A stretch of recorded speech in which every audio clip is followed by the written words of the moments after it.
Buen día, otra vez reunidos de forma virtual, estudiando o meditando un poquito en la palabra, en esta escuela bíblica de la Iglesia Bautista de Paso del Rey.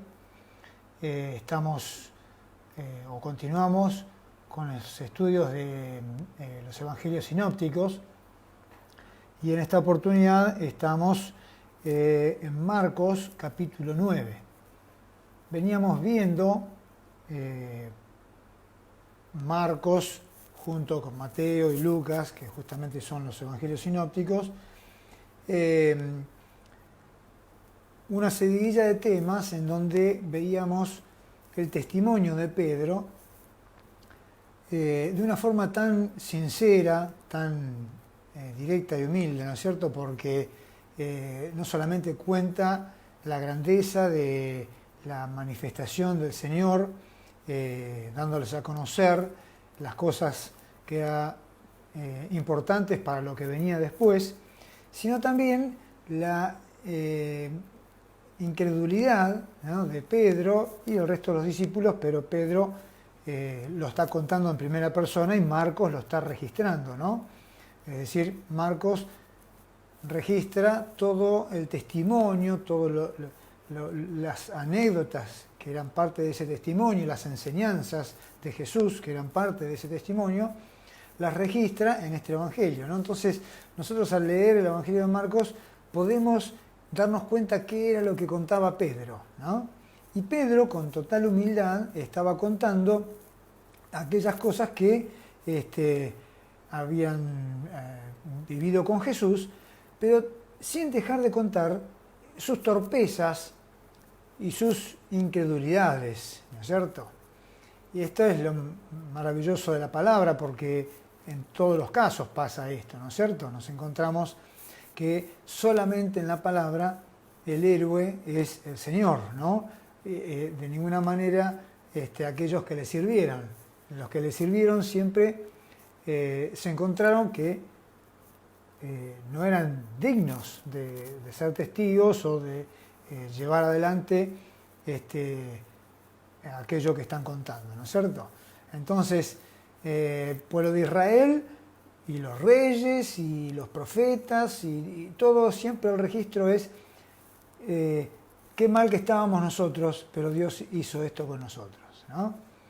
Y esto es un poco lo que vamos a estar viendo en este relato, justamente, que es el de la transfiguración, así es el título que le pone la versión Reina Valera, porque eso es lo que sucedió en este pasaje. Vamos a leer primero el texto y después vamos a ir analizando qué es lo que va sucediendo y luego algunas aplicaciones, enseñanzas para nosotros acerca de lo que Pedro, como estábamos diciendo, lo que Pedro cuenta de sí mismo, ¿no es cierto? Esas torpezas, incredulidades, inmadureces, fallas, qué sé yo, que en todo el Evangelio se va relatando, ¿no? Así que el texto en Marcos 9, 2, comienza así. 6 días después, Jesús tomó a Pedro, a Jacobo y a Juan, y los llevó aparte solos a un monte alto, y se transfiguró delante de ellos. Y sus vestidos se volvieron resplandecientes, muy blancos como la nieve, tanto que ningún lavador en la tierra los puede hacer tan blancos. Y les apareció Elías con Moisés, que hablaban con Jesús. Entonces Pedro dijo a Jesús: Maestro, bueno es para nosotros que estemos aquí y hagamos 3 enramadas, una para ti, otra para Moisés y otra para Elías, porque no sabía lo que hablaba, pues estaban espantados. Entonces vino una nube que les hizo sombra, y desde la nube una voz que decía: Este es mi Hijo amado, a él oíd. Y luego, cuando miraron, no vieron más a nadie consigo sino a Jesús solo, y descendiendo ellos del monte, les mandó que a nadie dijesen lo que habían visto, sino cuando el Hijo del Hombre hubiese resucitado de los muertos. Y guardaron la palabra entre sí, discutiendo qué sería aquello de resucitar de los muertos. Y le preguntaron diciendo, ¿por qué dicen los escribas que es necesario que Elías venga primero? Respondiendo él les dijo, Elías, a la verdad, vendrá primero y restaurará todas las cosas, y como está escrito del Hijo del Hombre, que padezca mucho y sea tenido en nada, pero os digo que Elías ya vino, y le hicieron todo lo que quisieron, como está escrito de él. Este es el texto que vamos a estar viendo hoy, y comenzamos con el versículo 2, el primer versículo de este párrafo, donde dice, 6 días después Jesús tomó a Pedro, a Jacobo y a Juan. Hay algunas discrepancias. En Lucas nos habla de más días. Lucas capítulo 9 dice, aconteció como 8 días después de estas palabras que tomó a Pedro, a Jacobo y a Juan y subió al monte, ¿no? En Mateo capítulo 17 dice también, 6 días después tomó a Pedro, Jacobo y Juan, su hermano, y lo llevó aparte al monte alto. Es decir, no sabemos bien con precisión cuántos días pasaron, pero sabemos que es más o menos una semana. Lucas justamente dice cómo 8 días, no está poniendo una precisión de días. Estas discrepancias son intrascendentes. El asunto es que después de aquella confesión tan importante de Pedro, donde dijo, tú eres el Cristo, el Hijo del Dios viviente, y el Señor reconoció que eso no se lo podía haber enseñado a nadie, sino que había sido algo que el Padre le estaba revelando acerca de sí mismo, acerca de Jesucristo. Después de ese momento pasaron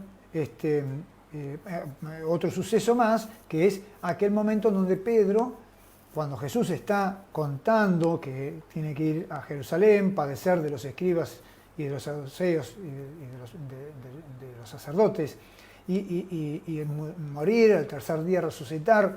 Entonces Pedro lo toma aparte y le dice, maestro, que esa cosa no te pase, ¿no? Lo está como aconsejando, y Jesús le dice, apártate de mí, Satanás, porque me eres piedra de tropiezo. Es decir, que una semana después de esos dos acontecimientos, uno tan positivo para Pedro y otro tan negativo para Pedro, ahora sucede esto. Es decir, estamos viendo, ¿no?, como un fluctuar, ¿no?, en las situaciones de Pedro. Esto ahora lo vamos a ver, pero antes vamos a ver qué es lo que está sucediendo acá. Nos llama la atención que toma a 3 de los discípulos, ¿no? No toma a los 12, toma a Pedro, a Jacobo y a Juan. Y uno se pregunta, ¿por qué a Pedro, a Jacobo y a Juan? ¿No es cierto? ¿Que eran especiales ellos? ¿Tenían algún reconocimiento especial de parte del Señor? Pedro, Jacobo y Juan, ¿habían hecho algo bueno, meritorio, para que ellos sean escogidos de esta manera? La respuesta es no, ¿no es cierto? De ninguna manera. Tanto Pedro como Jacobo y Juan estaban completamente fuera de foco en relación con lo que Jesús venía a hacer, el propósito y lo que iba a suceder después con ellos. Estaban completamente fuera de foco. Tanto Pedro como Jacobo y Juan estaban esperando un Mesías guerrero, que estableciera el reino de Israel de forma universal. Esto ya lo habíamos visto varias veces. Vimos cómo Pedro trataba de reconvenirle que eso no pase, porque lo que estaban esperando era un rey en esas características. Vimos también cómo Jacobo y Juan, por intercesión de la madre, también una situación bastante ridícula, ¿no? Jacobo y Juan, por medio de la madre, tratan de lograr, cuando Jesús tuviera ese poder supuesto, ¿no?, de ser un rey que gobierne el mundo entero, sentado en un trono, estaban tratando de interceder a través de su madre, de estar uno a la derecha y otro a la izquierda. Seguramente que después también se iban a pelear quién iba a ser el que estaba a la derecha y quién iba a estar a la izquierda, pero así en ese nivel de inconsciencia, de no entender lo que estaba pasando, fuera de foco, digamos, estaban tanto Pedro como Jacobo y Juan. No estaban en una situación de mérito personal. Lo único, como ya habíamos visto cuando estudiamos el capítulo 5 de Marcos, en el caso en donde Jesús resucita a la hija de Jairo, lo único que pasó con Pedro, Jacobo y Juan es que son los primeros. Ellos fueron los primeros discípulos, ¿no? En Marcos capítulo 1 tenemos el relato cuando Jesús los llama, ¿no? Marcos capítulo 1, versículo 16, dice: andando junto al mar de Galilea, vio a Simón y a Andrés su hermano, que echaban la red en el mar porque eran pescadores. Y les dijo: venid en pos de mí, y haré que seáis pescadores de hombres. Y dejando luego sus redes, le siguieron. Pasando de allí un poco más adelante, vio a Jacobo, hijo de Zebedeo, y Juan su hermano, también ellos en la barca, que remendaban las redes, y luego los llamó, y dejando a su padre Zebedeo en la barca con los jornaleros, le siguieron. Acá está entonces Pedro, Jacobo y Juan, están desde el primer día que fueron convocados discípulos. Son los primeros discípulos, ¿no? Esto permanece a lo largo de todo el ministerio de Jesús. En Marcos 1:29 vemos cómo son los que lo siguen. En este caso todavía se sigue mencionando a Andrés, hermano de Simón, Pedro o Cefas, ¿no? Simón era el nombre original, Pedro es el que le atribuyó el Señor Jesús, o Pedro en griego, Cefas en hebreo, ¿no? Entonces, todavía está Andrés. Andrés conformó el grupo de los 12 apóstoles, pero el Señor se quedó como testigos de las cosas más importantes con Simón, Jacobo y Juan. Marcos 1:29 dice: al salir de la sinagoga vinieron a casa de Simón y Andrés con Jacobo y Juan. Es decir, son los primeros discípulos. En Marcos 5 ya habíamos visto que cuando llega el momento de resucitar a la niña muerta, la hija de Jairo, Marcos capítulo 5, en el versículo 37, dice que no permitió que le siguiese nadie, sino Pedro, Jacobo y Juan, hermano de Jacobo, Juan, hermano de Jacobo. Así que ellos también fueron testigos de esto, ¿no? Tenemos el caso que estábamos diciendo, entonces, en el monte de la transfiguración, donde también lo toma a Pedro, a Jacobo y Juan, y en Marcos capítulo 14, en el versículo 33, ya próximo a la crucifixión, nos vemos que toma otra vez aparte, dice, y tomó consigo a Pedro, Jacobo y Juan, y comenzó a entristecerse y angustiarse, es decir, se aparta del grupo de los discípulos en Getsemaní, orando al Padre antes de ser crucificado, se aparta con Pedro, Jacobo y Juan. ¿Por qué esto? Bueno, el Señor los tomó como testigos. Ahora vamos a ver la base bíblica, vamos a decir así, ¿no? En la que Jesús estaba ejecutando esto. Pero fíjense que, para terminar, cerrar con esta cuestión de la tarea que tenían Pedro, Jacobo y Juan, en Gálatas capítulo 2, versículo 29, versículo 9, Gálatas 2, 9,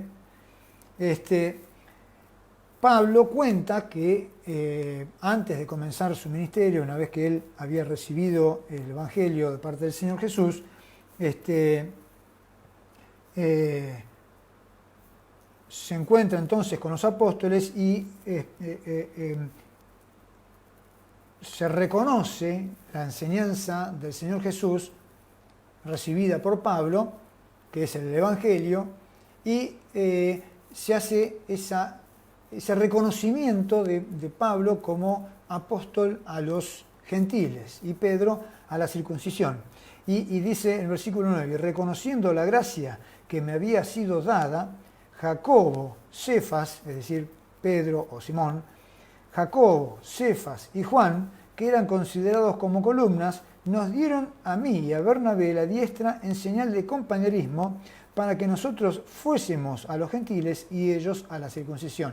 Es decir, se pusieron de acuerdo en esta cuestión de decir, bueno, ustedes vayan a los gentiles, Pedro y Bernabé, Pablo y Bernabé, y Pedro, Jacobo y Juan, o Cefas, Jacobo y Juan, que ya eran considerados columnas, es decir, el testimonio de ellos desde el principio, todos los detalles habían pasado por Pedro, Jacobo y Juan.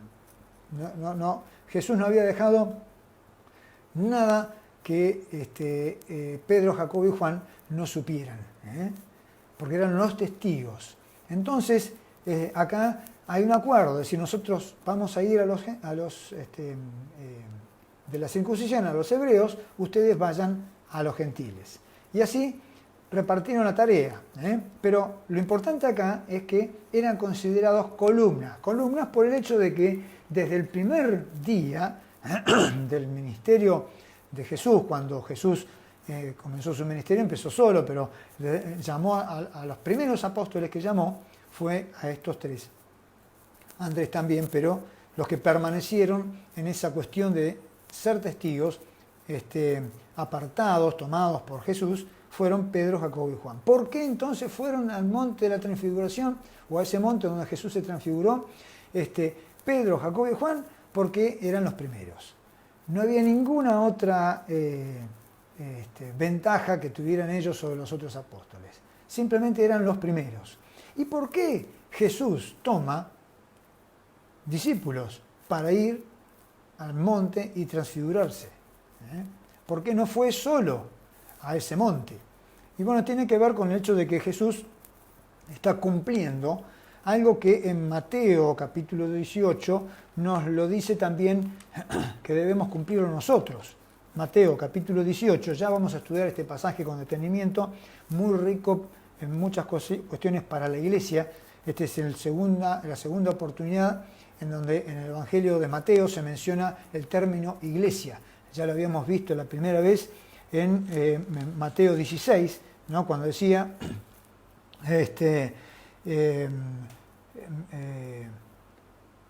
Mateo 16, 18, tú eres Pedro y sobre esta roca edificaré mi iglesia, ¿no? Esa es la primera vez que en el Nuevo Testamento se menciona la palabra iglesia. La segunda vez está en Mateo 18, 17, ¿no? Pero está hablando del tema de los conflictos entre dos hermanos. Y dice en el versículo 15, por tanto, si tu hermano peca contra ti, ve, repréndele estando tú y él solo. Si te oyere, has ganado a tu hermano. Mas si no te oyere, toma aún contigo a uno o dos, para que en boca de 2 o 3 testigos conste toda palabra. Es decir, acá está citando un texto del Antiguo Testamento, cuando dice, en boca de 2 o 3 testigos conste toda palabra. Era una premisa que en el Antiguo Testamento estaba clarísima, que las cosas eran verdad si habían sido testigos 2 o 3 personas. Tenemos uno de esos versículos, está en Deuteronomio, capítulo 19, que está relacionado con el juicio, ¿no? Por eso cuando lleguemos a este pasaje de Mateo,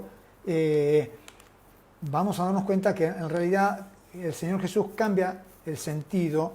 La idea no es hacer un juicio en ese conflicto de hermanos, sino, bueno, ya lo vamos a ver oportunamente, ¿no? Pero ahora en Mateo capítulo 19, versículo 15, dice, no se tomará en cuenta a un solo testigo contra ninguno en cualquier delito ni en cualquier pecado en relación con cualquier ofensa cometida, sino por el testimonio de 2 o 3 testigos se mantendrá la acusación.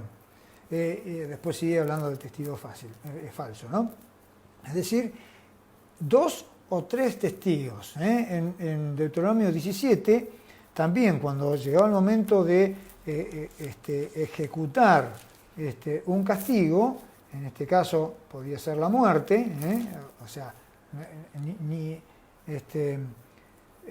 ni siquiera una acusación, pero también cuando llegaba el caso de ejecutar a una persona por un delito que había cometido, dice en Deuteronomio 17:6, por dicho de 2 o 3 testigos morirá el que hubiere de morir, no morirá por el dicho de un solo testigo. La mano de los testigos caerá primero sobre él para matarlo y después la mano de todo el pueblo. Esto lo vemos varias veces aplicado en el Nuevo Testamento por parte de los judíos, ¿no es cierto? Cuando mataron a Esteban, buscaron testigos falsos. Entonces eran los testigos falsos los que estaban apedreando a Esteban y Saulo, después venido a ser Pablo, era el que estaba supervisando que eso se estuviera haciendo de acuerdo a la ley, y que aparte llevara el informe al sumo sacerdote y a las autoridades religiosas de que se había hecho, ¿no? Entonces cuando dice en Hechos capítulo 8 que habían dejado esas personas que apedrearon a Esteban sus ropas a los pies de Pablo, lo que estaba diciendo era que ellos eran los testigos y dejaban las prendas frente al que estaba supervisando, para después ir y apedrearlo. Eso también sucedió con Jesús, buscaron testigos falsos para atestiguar en contra de Jesús, como que había dicho blasfemias, para entonces ajusticiarlo. Todo falso, ¿no? Bueno, esto se ve reiteradas veces en el Nuevo Testamento, buscando testigos falsos para cumplir con el requisito. Pero obviamente no era la idea de Mateo 18, no es la idea cumplir, ¿no? Sino que realmente mostrar que es veraz. Y Jesús está siendo fiel a esta palabra. Nos encontramos con varios momentos en donde Jesús es fiel a esta palabra y la cumple y demuestra que la cumple. Por ejemplo, podemos citar Juan capítulo 5, yéndonos de los evangelios sinópticos, pero para estudiar el tema, ¿no? Versículo 30, Jesús muestra que él tiene 4 testigos, 4 testigos, no 2 ni 3, él tiene 4 testigos, ¿no?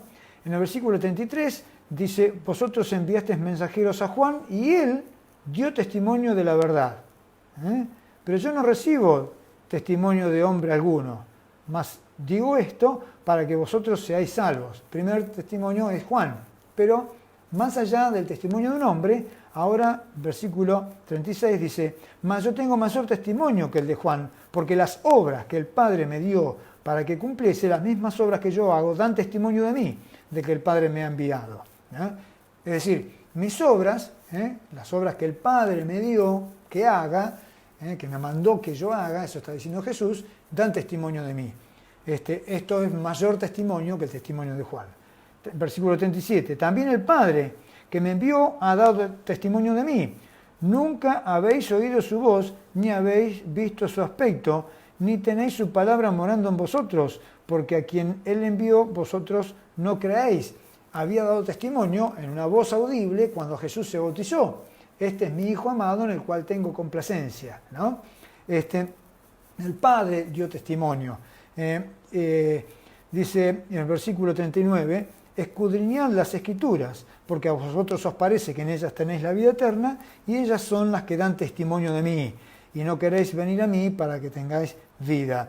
Entonces, ahora acá menciona un cuarto, o 3 testimonios espirituales que no son de hombres, más el de Juan, el cuarto, en este caso es la Escritura. Las obras, el Padre y las Escrituras que dan testimonio de él. Entonces, el Señor Jesús estaba enfatizando siempre el hecho de que había 2 o 3 testigos que daban verdad de su palabra. En Juan capítulo 8, en el versículo 17, también nos encontramos con esta misma expresión, ¿no es cierto? El versículo 17 dice: y en vuestra ley está escrito que el testimonio de 2 hombres es verdadero. Yo soy el que doy testimonio de mí mismo, y el Padre que me envió da testimonio de mí. Y ellos dijeron: ¿dónde está tu Padre? Bueno, continúa, ¿no? Pero acá está otra vez Jesús mostrando el testimonio de 2. En este caso, yo doy testimonio de mí mismo. Y alguno podría decir: no, bueno, pero no vale el testimonio propio. Bueno, pero el de Jesús sí, porque es el Señor, ¿no? Pero él, a pesar de ser de sí mismo un testigo veraz y contundente, él buscaba el testimonio de otros 2 o 3 testigos. Y en este caso fue, a lo largo del Nuevo Testamento, vemos, o de los Evangelios, llegando a la época del apóstol Pablo, vemos el testimonio de Pedro, Jacobo y Juan. Así que el Señor Jesús tomó a Pedro, Jacobo y Juan porque eran los mismos 3 testigos que iba a tomar para todas las situaciones importantes donde era necesario el testimonio de 2 o 3 testigos. Así que nos encontramos ahora en Marcos, capítulo 9, con que otra vez toma a Pedro, Jacobo y Juan. No es al azar, no es al azar, y no es por mérito de Pedro, Jacobo y Juan, sino porque Jesús, al haberlos llamado primero, ellos son los que estuvieron siempre. Esto era el sello del apostolado, ¿no? Es decir, no es que Pedro, Jacobo y Juan eran más apóstoles que los demás, sino que para ser apóstol, el requisito es haber estado viendo y escuchando las enseñanzas de Jesús. Un poquito más adelante, en este mismo pasaje de Marcos capítulo 9, nos encontramos con que otra vez se escucha la voz del Padre. En el versículo 7 dice: entonces vino una nube que les hizo sombra, y desde la nube una voz que decía: este es mi Hijo amado, a él oíd. Esto que está acá, que acabamos de leer, es lo que Pedro en la epístola, primera de Pedro, en la primera epístola, menciona, haciendo alusión a la autoridad de la palabra de los apóstoles. En segunda Pedro 1, versículo 16, dice así: porque no os hemos dado a conocer, no está hablando de sí mismo solamente, sino que está hablando de los apóstoles en general, pero con una alusión más directa todavía a él, Pedro, Jacobo y Juan, porque esos son los que fueron testigos de esto que vamos a leer ahora. Dice: porque no os hemos dado a conocer el poder y la venida de nuestro Señor Jesucristo, siguiendo fábulas artificiosas, sino como habiendo visto con nuestros propios ojos su majestad. Pues cuando Él recibió de Dios Padre honra y gloria, le fue enviada desde la magnífica gloria una voz que decía: este es mi Hijo amado, en el cual tengo complacencia. Y nosotros oímos esta voz enviada del cielo cuando estábamos con Él en el Monte Santo. Es decir, me está diciendo, esto pasó 2 veces. Una en el bautismo de Jesús, cuando dijo: este es mi Hijo amado, en el cual tengo complacencia. Y otra vez oímos esa voz en el monte Santo, es decir, en ese monte en donde el Señor se mostró de esa forma gloriosa, ¿no? Esta es la autoridad apostólica. En primera Juan, ahora volvemos a este pasaje de Pedro, de segunda Pedro, pero en primera Juan empieza su epístola de esa manera. Lo que era desde el principio, es decir, desde el principio, como así empieza el Evangelio también, el Evangelio de Juan empieza en el principio, ¿no? se refiere a Génesis. En el principio creó Dios los cielos y la tierra, ¿no? Es decir, en el principio, en la eternidad significa. En la eternidad antes de que las cosas existieran. Antes de que la creación existiera. Dice, lo que era desde el principio, lo que hemos oído, lo que hemos visto con nuestros ojos, lo que hemos contemplado y palparon nuestras manos tocante al verbo de vida, porque la vida fue manifestada y la hemos visto y testificamos y os anunciamos la vida eterna, la cual estaba con el Padre y se nos manifestó. Lo que hemos visto y oído, eso os anunciamos, para que también vosotros tengáis comunión con nosotros, y nuestra comunión verdaderamente es con el Padre y con su Hijo Jesucristo. Estas cosas os escribimos para que vuestro gozo sea cumplido. Está diciendo que lo que fue escrito en el Nuevo Testamento es el testimonio de los apóstoles, porque ellos lo vieron, lo oyeron y lo tocaron. Nada más cierto ese testimonio que el de ellos que estuvieron desde el principio con Jesús. Así que Pedro, Jacobo y Juan enfatizaban esto como el argumento de su apostolado. No hay otro argumento para el apostolado. Este es el único argumento para el apostolado. No hay herencia apostolar ni nada, ¿no? Para ser apóstol debía estar presente desde el principio con Jesús. En Hechos, justamente, cuando se dan cuenta que Judas se había suicidado, o había muerto, dice en Hechos 1, relata la muerte de Judas. En el versículo 20 dice, porque está escrito en el libro de los Salmos, sea hecha desierta tu habitación y no haya quien muere en ella, y tome otro su oficio. Es necesario, pues, que de estos hombres que han estado juntos con nosotros todo el tiempo que el Señor Jesús entraba y salía entre nosotros, comenzando desde el bautismo de Juan hasta el día en que entre nosotros fue recibido arriba, uno se ha hecho testigo con nosotros de su resurrección. Y señalaron a dos, José llamado Barsabás, que tenía por sobrenombre Justo, y a Matías. Y orando dijeron, Señor, tú que conoces los corazones de todos, muestra cuál de estos dos has escogido para que tome la parte de este ministerio y apostolado de que cayó Judas por transgresión, para irse a su propio lugar. Y les echaron suertes, y la suerte cayó sobre Matías y fue contado con los 11 apóstoles.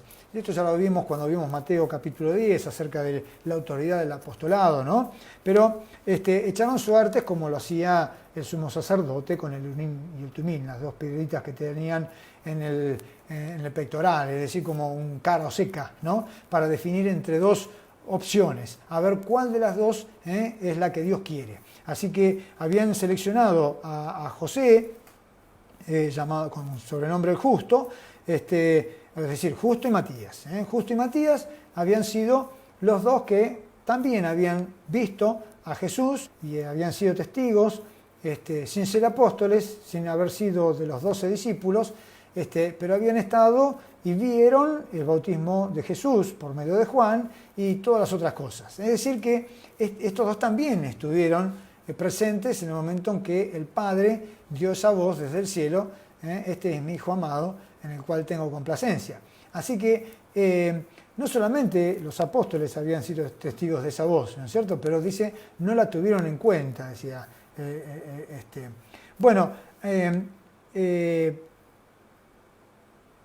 Nos encontramos con el apóstol Pablo, que al final, dice él, como un abortivo, me llamó a mí, ¿no? Quizá podría decir, se me ocurre pensar a mí, que si bien ellos reemplazaron a Judas con Matías, ¿no? El Señor lo reemplazó con el apóstol Pablo, ¿no?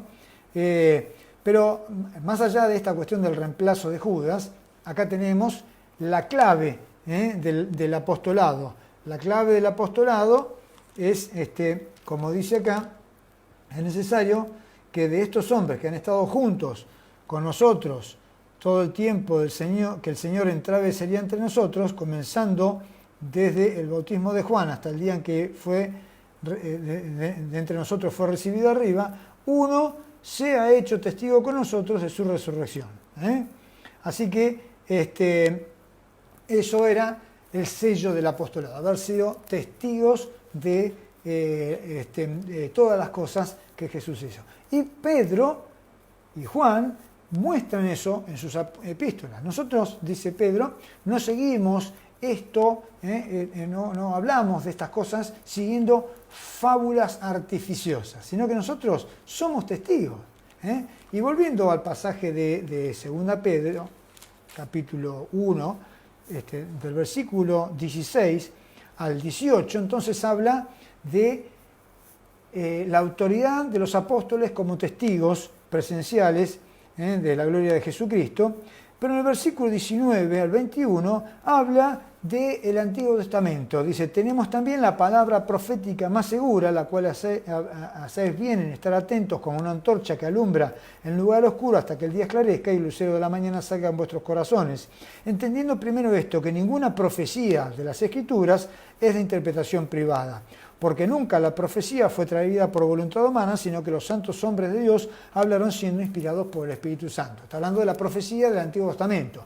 Los profetas del Antiguo Testamento profetizaron acerca de lo que había de venir y quedó todo registrado en el Antiguo Testamento. Ya está, no hay que agregarle ninguna profecía más.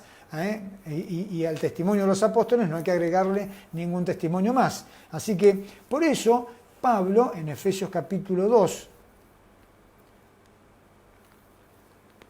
versículo 20, enfatiza esto como el fundamento de la iglesia. Y pone el mismo orden que puso el apóstol Pedro en 2 Pedro 1:16. Primero los apóstoles, luego los profetas, ¿no? El testimonio de los apóstoles y pone en segundo lugar el testimonio de los profetas del Antiguo Testamento. Así que ese mismo orden en Efesios 2:20 dice, edificado sobre el fundamento de los apóstoles y profetas, siendo Jesucristo la principal piedra del ángulo, siendo la principal piedra del ángulo Jesucristo mismo. Es decir, habla de la iglesia como un edificio donde cada uno de nosotros somos piedras, y está fundamentada en la enseñanza de los apóstoles y los profetas. Y Jesucristo es la principal piedra angular que sostiene toda la bóveda de esa estructura. Ese es el ejemplo que se pone acá. Fíjense que la roca, en este caso, no está ejemplificada como Jesucristo, sino como la enseñanza de los apóstoles y los profetas. Es decir, no es una persona, no es Pedro, sino es las Escrituras. Las Escrituras del Antiguo Testamento y las Escrituras del Nuevo Testamento, que es el testimonio de los apóstoles en el Nuevo Testamento y los profetas en el Antiguo Testamento. Entonces, acá tenemos la importancia del testimonio de Pedro, Jacobo y Juan en este relato que estamos viendo en Marcos capítulo 9.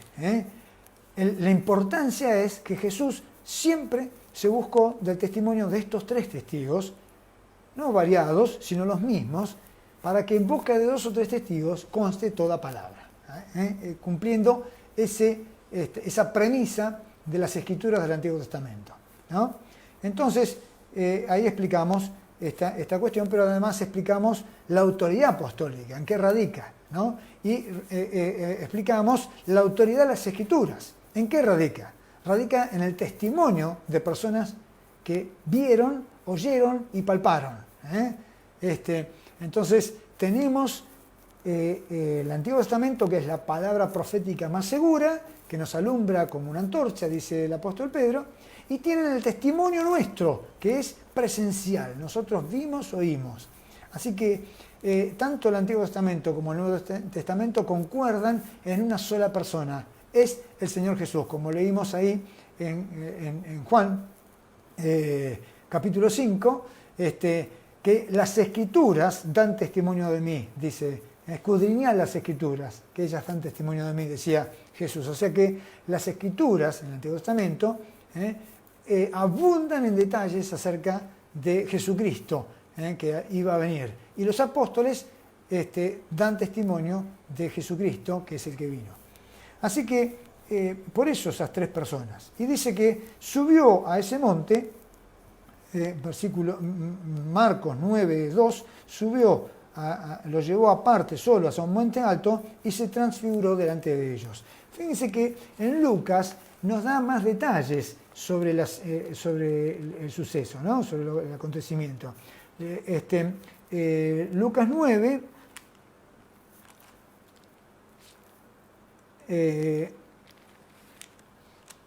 nos muestra que Jesús, dice, subió al monte, dice versículo 28, Lucas 9, 28, subió al monte a orar, es decir, los llevó a Pedro, a Jacobo y a Juan al monte a orar.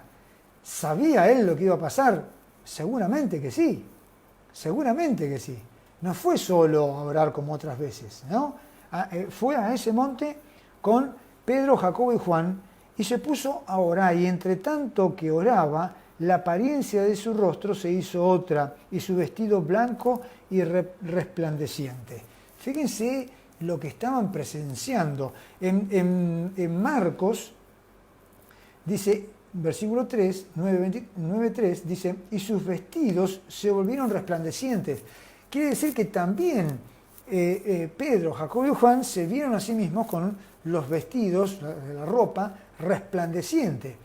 Algo maravilloso estaba pasando en ese lugar. Jesús estaba volviéndose resplandeciente. Y dice en Mateo capítulo 17, otros detalles más.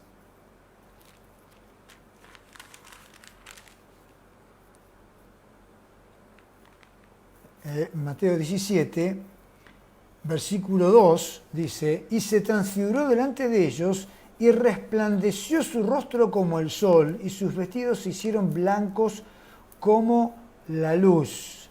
Es decir, la apariencia del Señor cambió de una forma gloriosa y eso también iluminaba las ropas de Pedro, Jacobo y Juan. Es decir, era un lugar que estaba lleno de luz y el rostro del Señor, dice, resplandecía como el sol.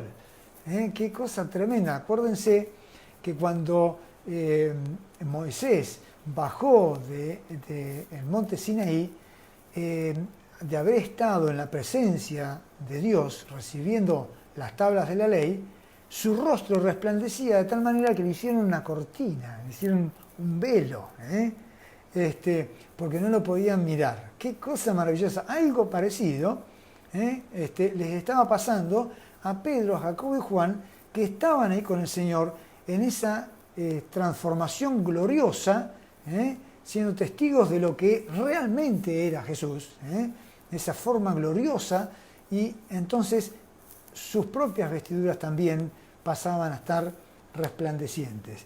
Y dice entonces Mateo 17:3, y aquí aparecieron Moisés y Elías. Moisés y Elías. Otra vez lo encontramos en Marcos, capítulo 9, versículo 4, y les apareció Elías con Moisés que hablaban con Jesús. Y en Lucas nos aclara algún detalle más, ¿no es cierto? Versículo 30, Lucas 9:30, dice, y aquí dos varones que hablaban con él, los cuales eran Moisés y Elías.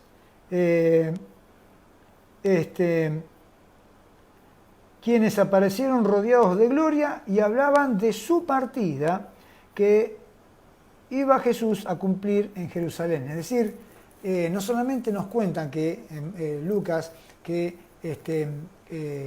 Moisés y Elías aparecieron en ese lugar, obviamente Moisés y Elías ya estaban muertos, ¿no? El Antiguo Testamento eran cientos de años atrás. Aparecieron en un estado de gloria porque es el que estaban en ese momento, ¿no? Y estaban hablando con Jesús acerca de su partida, es decir, que iba a ir a Jerusalén y iba a morir en la cruz. obviamente, el tema es que esto se aproximaba y le estarían diciendo cosas, comentando cosas sobre esto, no sabemos qué, ¿no? Pero fíjense el detalle que tenemos acá, cuál era el tema de conversación.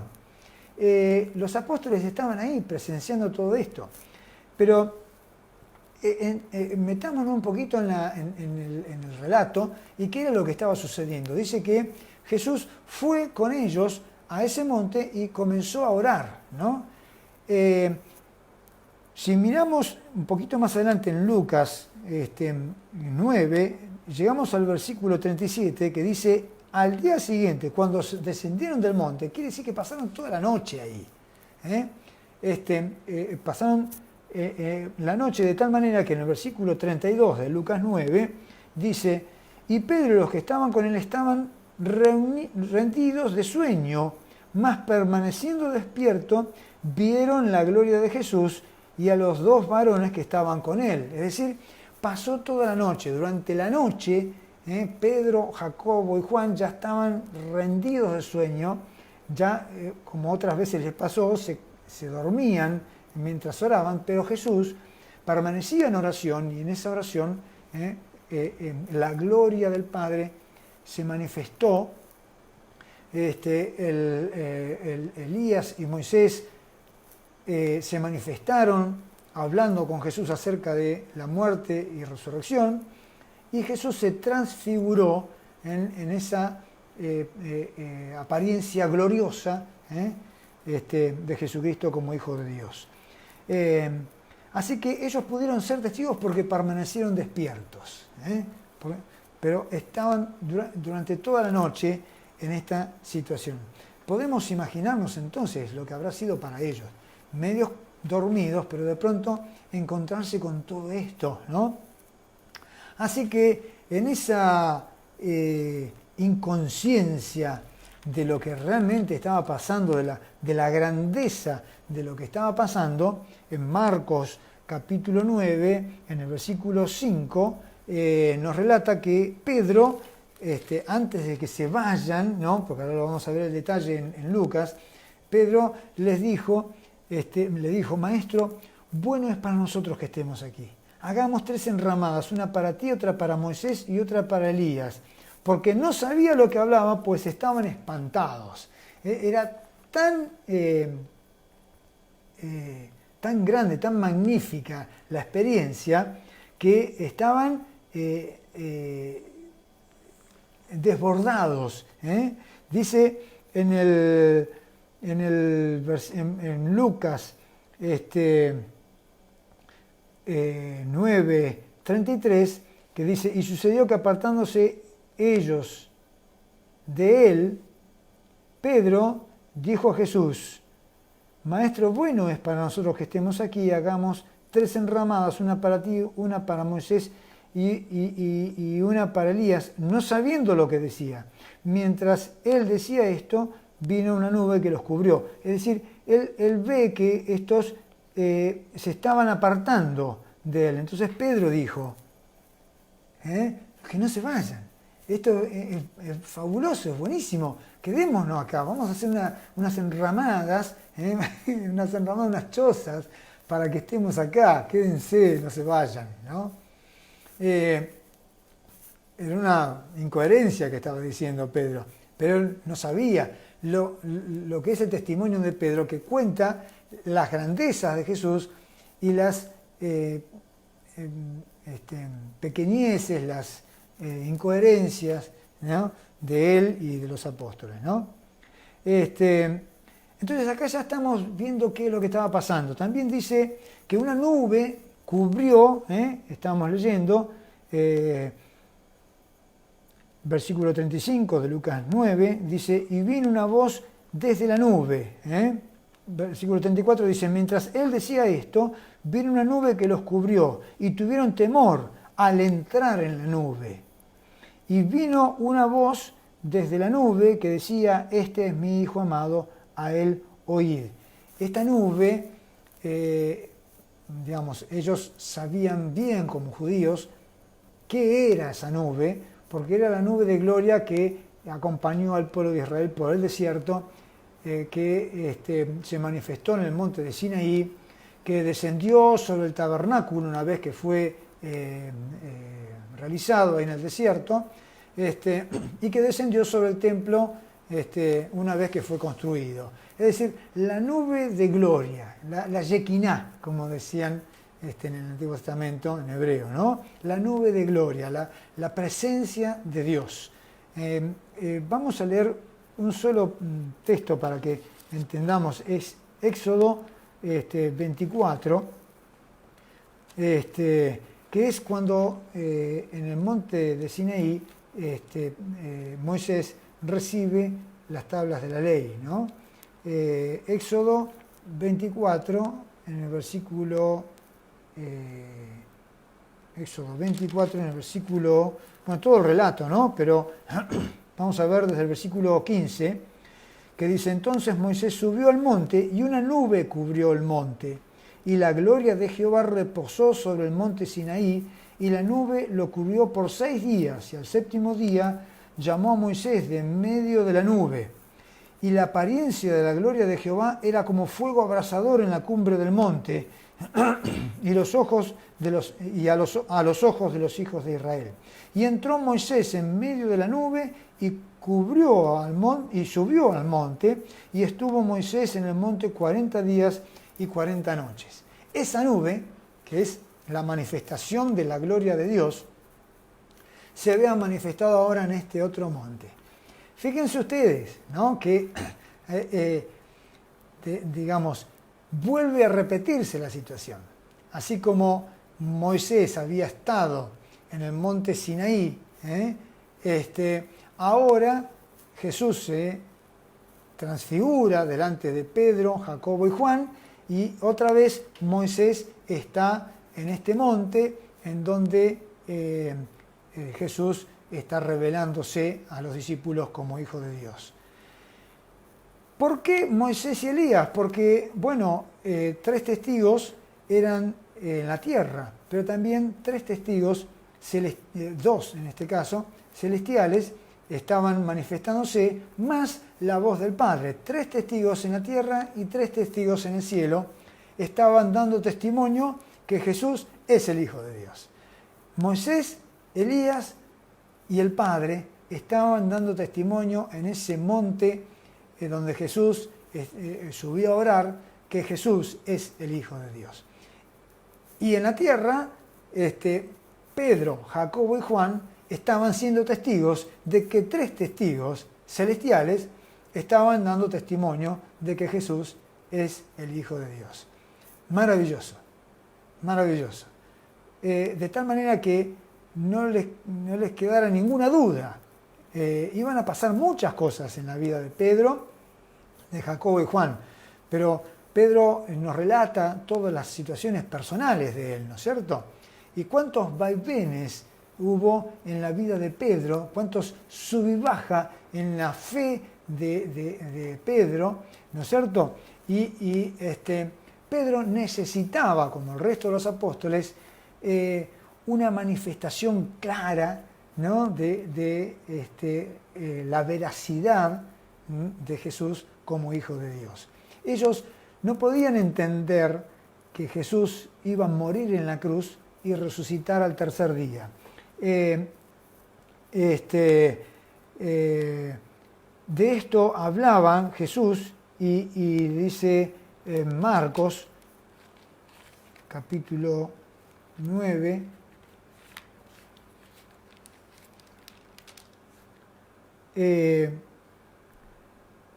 en el versículo 9, descendiendo ellos del monte, les mandó que a nadie dijesen lo que habían visto, sino cuando el Hijo del Hombre hubiese resucitado de los muertos. Otra vez les recomienda lo mismo, todavía manténganlo, cuando resucite, entonces cuenten esto, le está diciendo.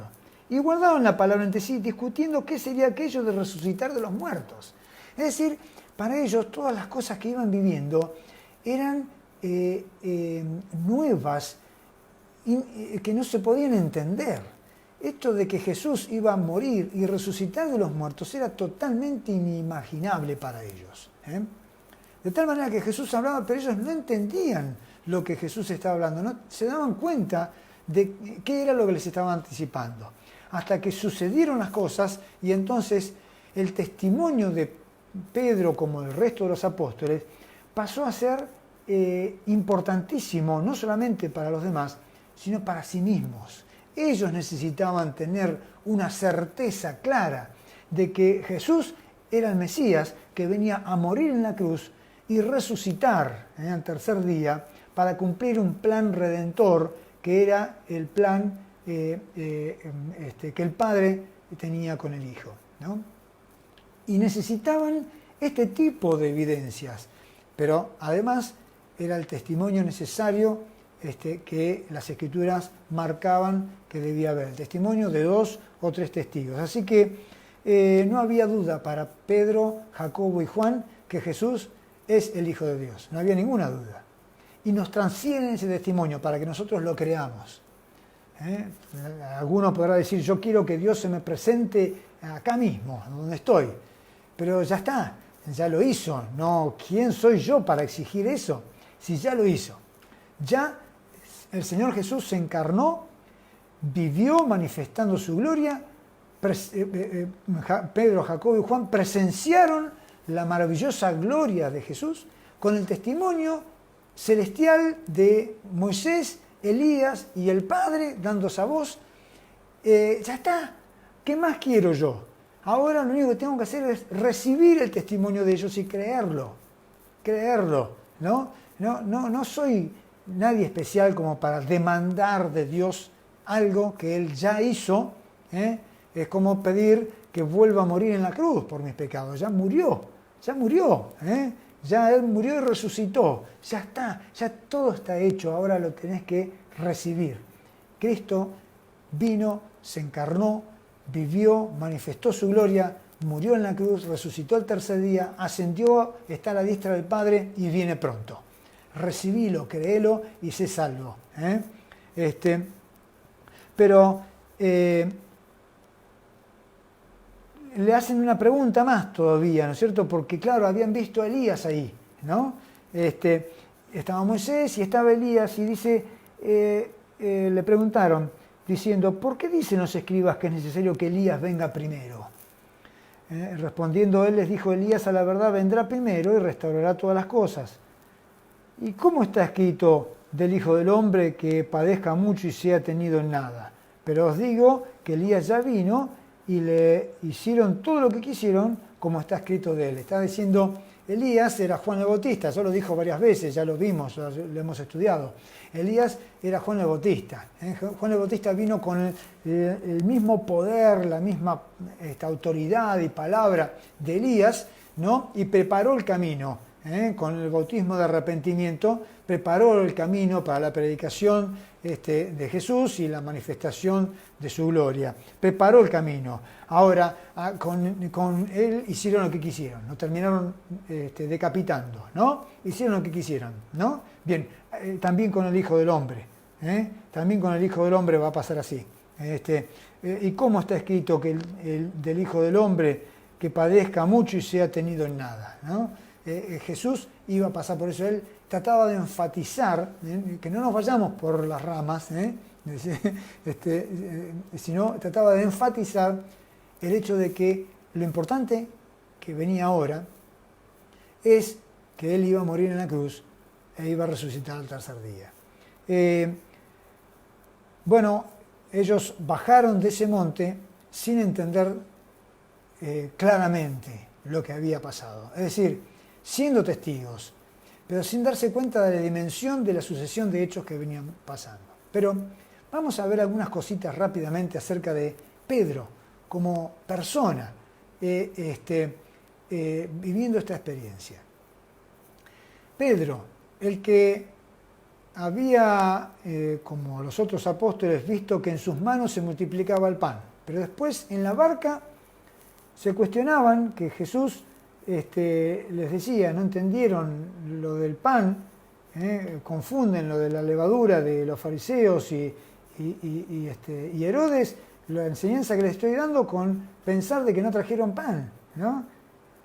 Pasaban de lo maravilloso de compartir el pan con 4.000 hombres o con una multitud, a pensar que porque tenían poco pan Jesús les estaba reprochando, ¿no? Vimos el pasaje de aquel hombre ciego que recobró la vista en parte, y vimos que esto es lo que le pasaba a Pedro y que en definitiva nos pasa a todos, que en parte vemos, pero progresivamente vamos viendo mejor, entendiendo mejor. Vimos que ese en parte vemos se cumplió otra vez cuando Pedro da testimonio de la revelación del Padre a su Espíritu de que Jesús es el Hijo de Dios, el Mesías. Y Jesús enfatiza eso, que solamente el Padre el Espíritu Santo te pudo haber revelado esto. Pero seguidamente vamos a el pasaje en donde Pedro trata de convencer a Jesús que no muera en la cruz y padezca, ¿no? No te conviene. Y Jesús le dice, apártate de mí, Satanás, porque me eres piedra de tropiezo, porque no pones la mira en las cosas de Dios, sino en las cosas de los hombres. Fíjense esto fluctuante, ¿no? Sub y baja, ¿no? Que en un momento la gloria, y en otro momento lo terrenal, ¿no? Ahora Pedro, sin mérito propio, estaba viviendo esta experiencia gloriosa orando con Jesús. ¿No es lo que nos pasa a nosotros? ¿No es que tenemos momentos gloriosos cuando estamos en la comunión íntima, orando junto con Jesús, hablando con Jesús, y de pronto se manifiesta la gloria del Señor de distintas maneras sobre nuestra vida, ¿no? O vemos que el Señor hace cosas maravillosas en nuestras manos, como la multiplicación de los panes para dar de comer a la multitud. O de pronto tenemos entendimiento de cosas asombrosas que dice la Escritura, que hasta nosotros nos sorprendemos que lo hayamos entendido y enseñado, ¿no? Pero de pronto también nos ahogamos en el mar de nuestra incredulidad o caemos en la necedad más grande o, como vamos a ver más adelante, terminamos en una situación en donde si no negamos a Jesús, poco estamos de ellos, ¿no? Esta cuestión así fluctuante, ¿no es cierto? ¿Qué es lo que nos permite permanecer? ¿Qué es lo que nos sostiene? Solamente el Señor. Solamente el Señor. Claro, alguien podría decir, bueno, pero después vino el Espíritu Santo sobre Pedro y Pedro cambió radicalmente. Pedro siguió metiendo la pata, ¿no? Porque nos encontramos en Gálatas como el apóstol Pablo le reprocha que se apartaba de los gentiles cuando llegaron los judíos de Jerusalén, ¿no? Y así, bueno, podemos seguir analizando cómo estas cosas de madurez espiritual e inmadurez espiritual se mezclan en nuestra vida. Porque la verdad es que no es que nosotros somos especiales, el especial es Jesucristo. Ni Pedro, ni Jacobo, ni Juan eran especiales. El especial es Jesucristo y se quiere dar a conocer a personas como vos y como yo, que no merecemos, que Él nos perdone, que Él nos limpie, que Él se revele a nosotros, ¿no? Y que Él nos tenga en cuenta, ¿no? No merecemos eso, pero el Señor en su infinita misericordia se acerca a nosotros. Entonces, vuelvo a enfatizar esto, que estas cosas fueron escritas para que vos tengas vida eterna. Entregale tu vida a Cristo y disfrutá de la comunión íntima con Él. En sub y baja que tiene que ver con nuestra lucha, con nuestra carne, con nuestras pasiones, con nuestro carácter, con las cosas de este mundo, con las necesidades y las carencias. Estamos en estas luchas, pero hemos entregado nuestra vida a Cristo, nuestra vida está en sus manos y Él nos lleva, ¿no?, de gloria en gloria y de victoria en victoria, así como el apóstol Pedro era llevado de la mano para vivir estas experiencias y ser testigos de Él. Jesús quiere lo mismo para tu vida. Jesús quiere lo mismo para cada uno de nosotros, porque dice la palabra, ¿no?, que Él retrasa su venida, no queriendo que ninguno perezca, sino que todos procedan al arrepentimiento. Todos proceden al arrepentimiento. El Señor quiere que todos sean salvos. No son algunos seleccionados caprichosamente en la mente de Dios. Todos. Quiere el Señor que vos también seas salvo, vengas a Él, le entregues tu vida y comiences a caminar de la mano de Él como Pedro, Jacobo y Juan, siendo testigos de cosas maravillosas que Él va a hacer en tu vida. No vas a ser apóstol porque ya está, ¿no? No se te va a presentar de esa manera, no va a repetir cosas que ya las hizo y quedaron registradas en las Escrituras para que nosotros las creamos. Pero va a haber otras situaciones que Jesús va a hacer con vos, para vos y a través tuyo. Pero entregale tu vida a Cristo. Confía en Él. Tomate de la mano. Restaura tu vida entregando nuevamente tu vida a Cristo. Pedile perdón y Él te va a perdonar, te va a restaurar y te va a llevar de su mano a glorias maravillosas. Así que ahora Pedro, Jacobo y Juan subieron al monte. Allí orando estaban en esas alturas gloriosas con el Señor, pero después tenían que bajar. Y vamos a ver el domingo que viene que bajando del monte la cosa cambió, ¿no? Otra vez volvió a la crisis, al conflicto. Y así es, pero es el estar en el monte de la comunión con el Señor y de la oración lo que alimenta nuestra vida para los momentos de conflicto, de lucha, de crisis y de servicio al Señor. Así que metete a orar, metete al monte de la oración, de la comunión íntima con el Señor y aferrate de Él. Hasta acá llega el estudio, las reflexiones de hoy. Y bueno, esperemos volver a encontrarnos el domingo que viene con el pasaje que sigue de Marcos 9:14 en adelante. Que Dios te bendiga.